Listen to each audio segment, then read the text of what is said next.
We're here today again with Josh Emke and Jeremy Trosdahl of One Claim Solution. Today we're going to do a little bit of a question answer type of a deal where we're going to kind of talk about some of the frequently asked questions that we get a lot. So with that, let's go. All right. First question. Do you do collections?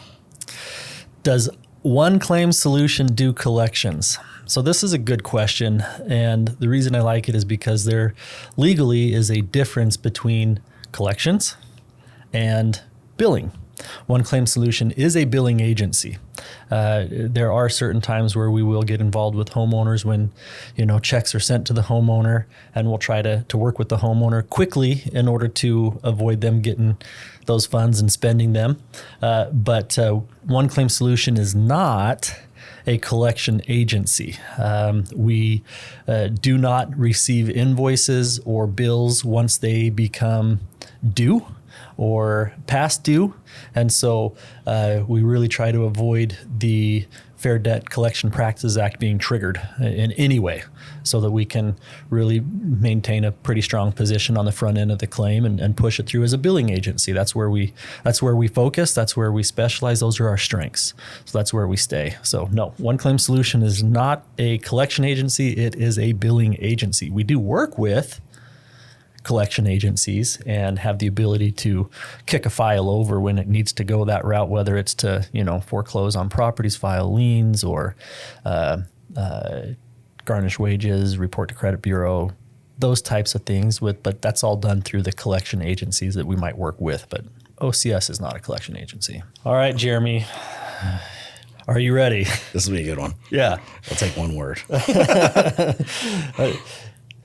Do you prepare invoices? No. So OCS does not prepare invoices. We never have since the beginning, since our inception. It's not something that I think we ever wanted to do. There's a lot of estimating services out there. Estimating services oftentimes will just write the invoice and they'll give them back to the contractor for approval.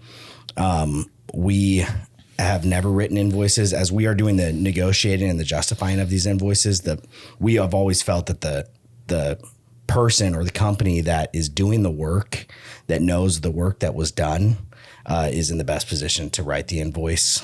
So we take it after invoice writing stage. They'll send it to us and we'll submit it to the carrier and negotiate what they have billed, because they are the ones, again, that know exactly what was or wasn't done on any given job. Yeah, absolutely. We've always shied away from anything to do with the invoice writing or creation.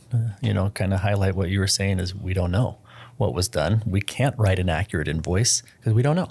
Yep. And so we've always stayed away from that. Next question, Jeremy.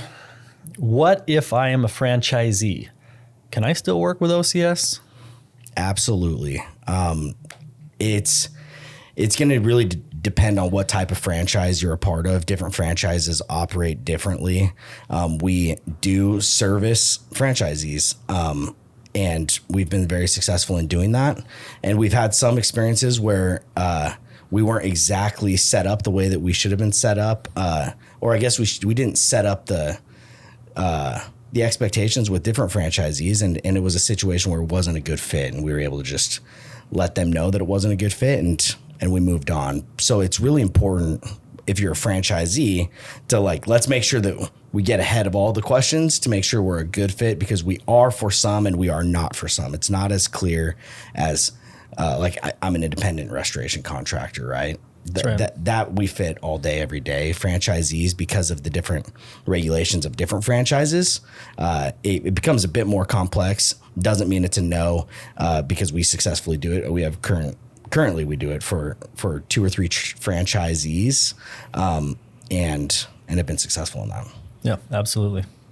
Okay, are you ready? I do a lot of commercial jobs. Can OCS do that billing? Commercial jobs.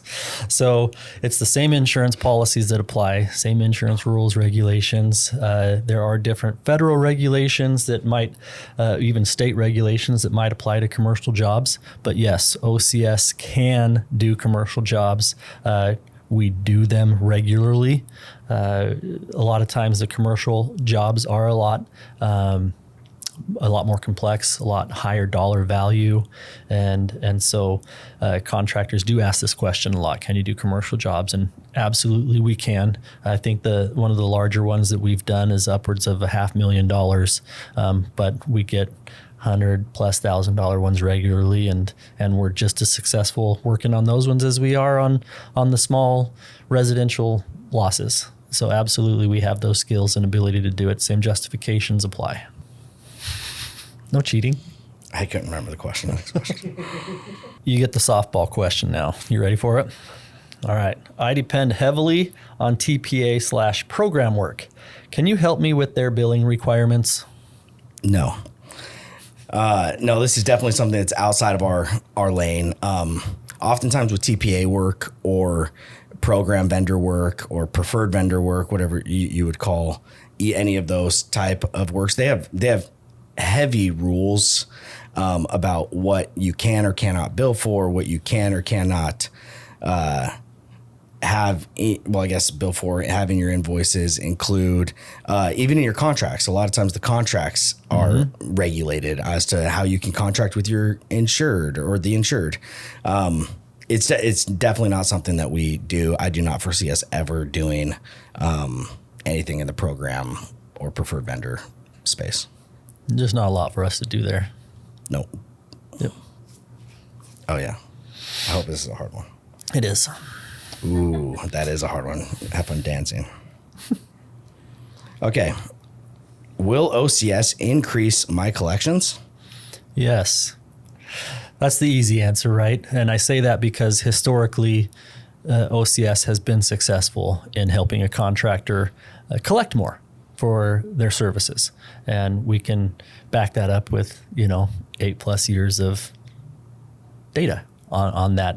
So yes, OCS has the ability to do that, but a lot of times it also depends on, when a contractor signs up with us, there's a vetting process. We like to make sure that we are a good fit for every contractor that we bill for.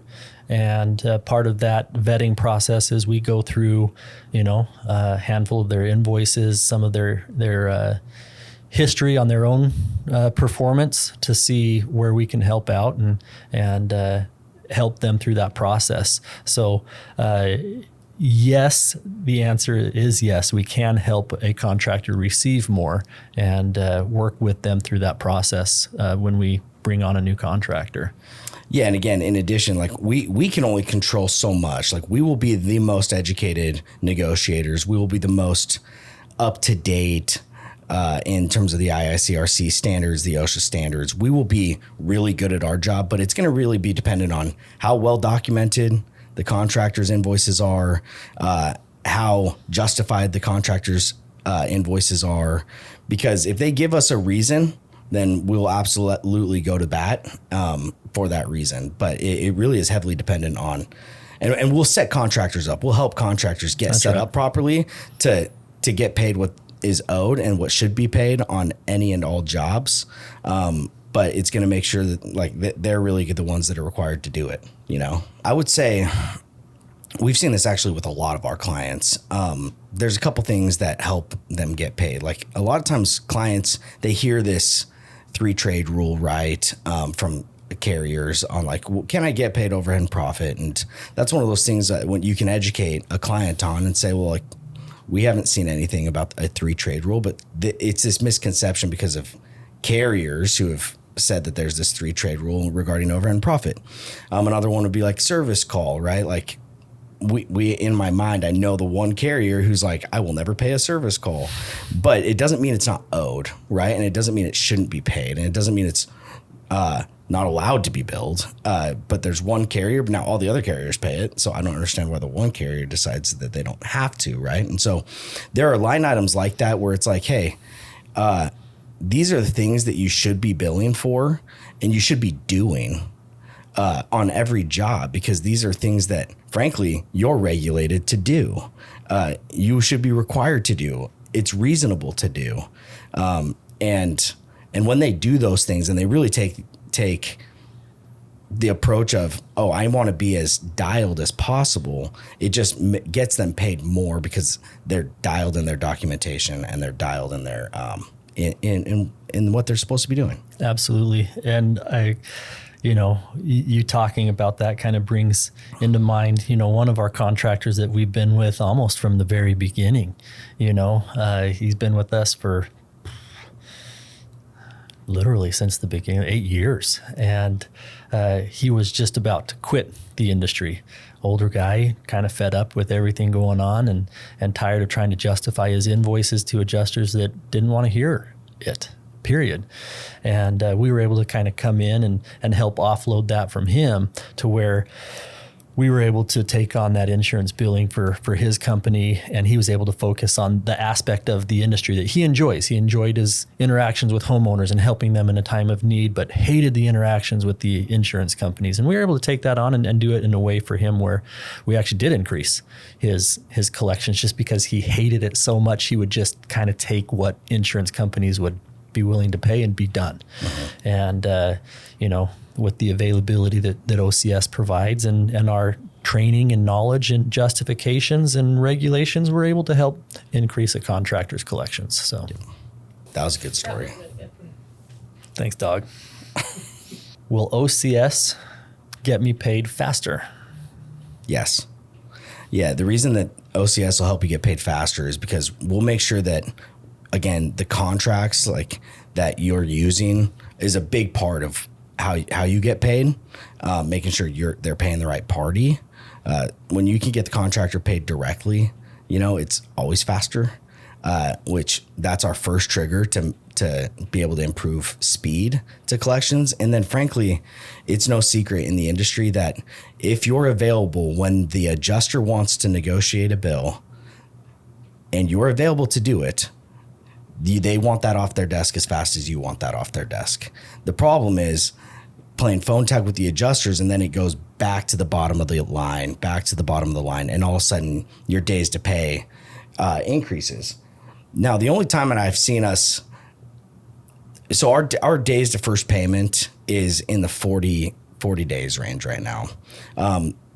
Typically, that's way faster than everybody else. We've had maybe one or two potential clients that have maybe said like, oh, I'm paid in 20 days, I have yet to see that proven. And so I really feel very confident that we will just be faster in terms of your AR than you have been. Follow-up question, can OCS prove it?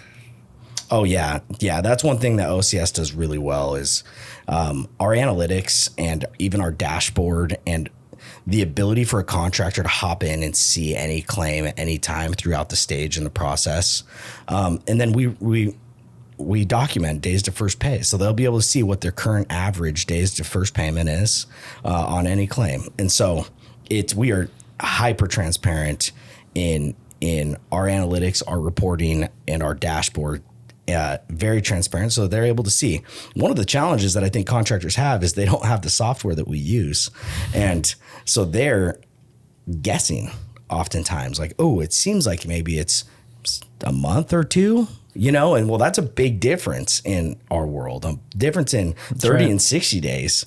I mean, we're at 40 and I'm like, we're driving that down. We're trying to drive that even faster, right? And so the first thing that OCS would say is very good at is being very transparent and analytical on how we perform. 100%.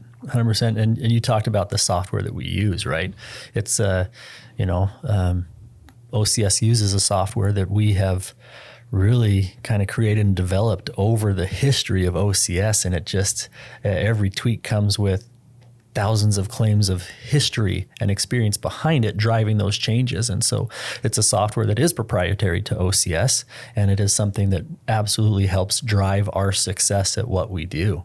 And that's a huge valuable tool that OCS has that contractors get to benefit from on that as well. So very good. Will OCS settle every claim? Yeah, it's along the same lines of what we just answered. We will not settle every claim. Our goal is to settle every claim. We settle a lot of claims. We do also have alternative ways to go get paid on claims that frankly should have been paid more, right? And we have a lot of avenues that we take to get you paid more, to get contractors paid more on claims that were frankly low paid. But our goal is to settle all of them on the first time round. That is not a realistic expectation because, again, you're dealing with different carriers and different adjusters within the carriers. And frankly, they're not coordinated enough to be in control of every one of their adjusters to pay out the fair and reasonable amount. And so it's such a difficult concept to say we'll settle every claim. But what we will say is that we will not just close down claims that get paid in a low manner, in a non-settled manner. We'll go after the balances on those. That's right. We still try to bring the accountability to the claims adjusting and process overall. Yep.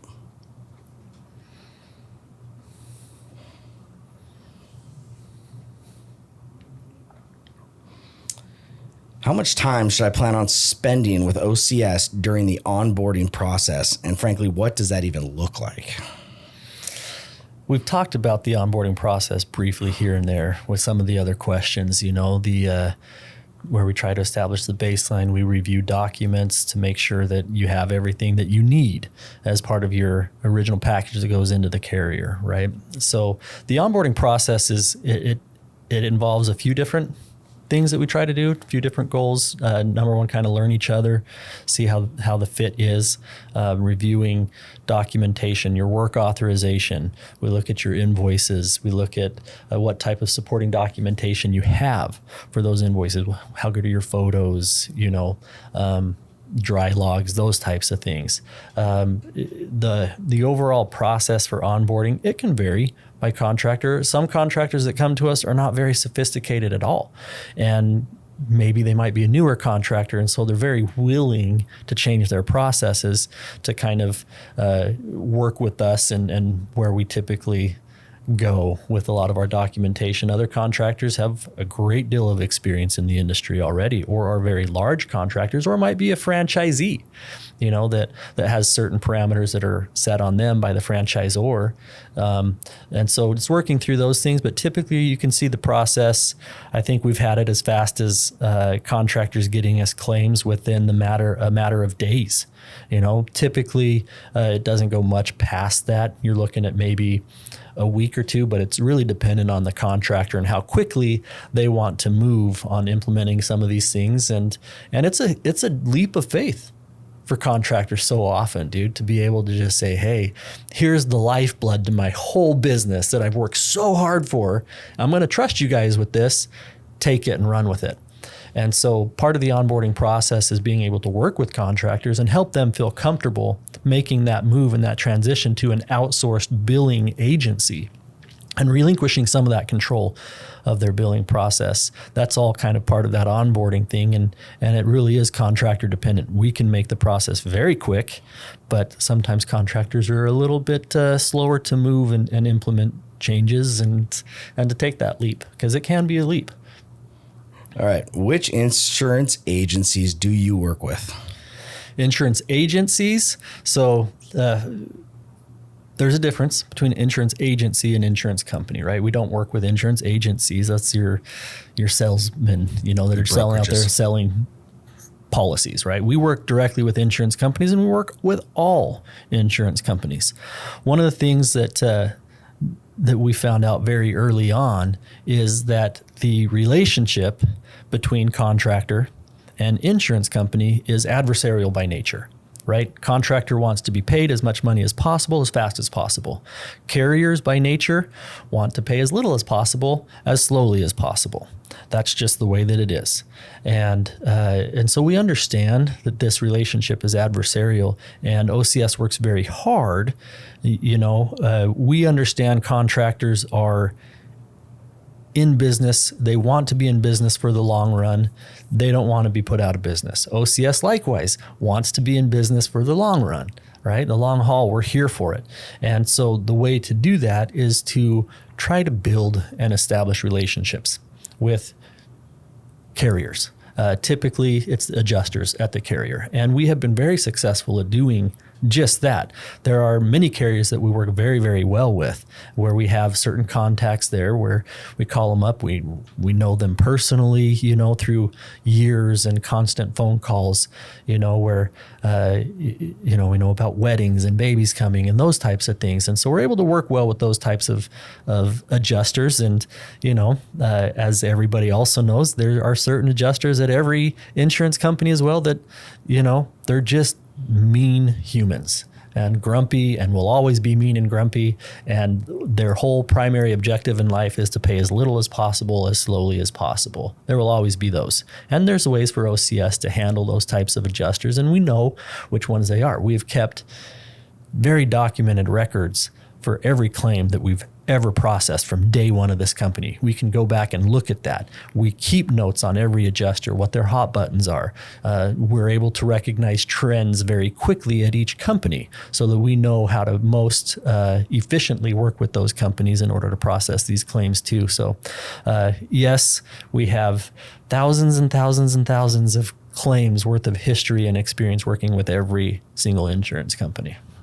Yeah, and I would add, I think that insurance carriers and even adjusters, I think they're all have a job to do, right? And so the outliers, I think, are the ones that are just mean, but I don't think that that's their intent. But there are them. All of us who are probably listening to this podcast can think of one in our head, but I do think that they're the outliers. I think ultimately they're trying to accomplish their job. Some may be ignorant to what's owed, some may be trained improperly to what's owed. We overcome both of those scenarios. And then ultimately our goal is to get relationships that will both benefit us and the carrier in terms of speed, right? I do think adjusters need these off their desks. They got to get them processed. We are more than willing and happy to get that initiative flowing at the adjuster level as well, because we want speed as well. So absolutely.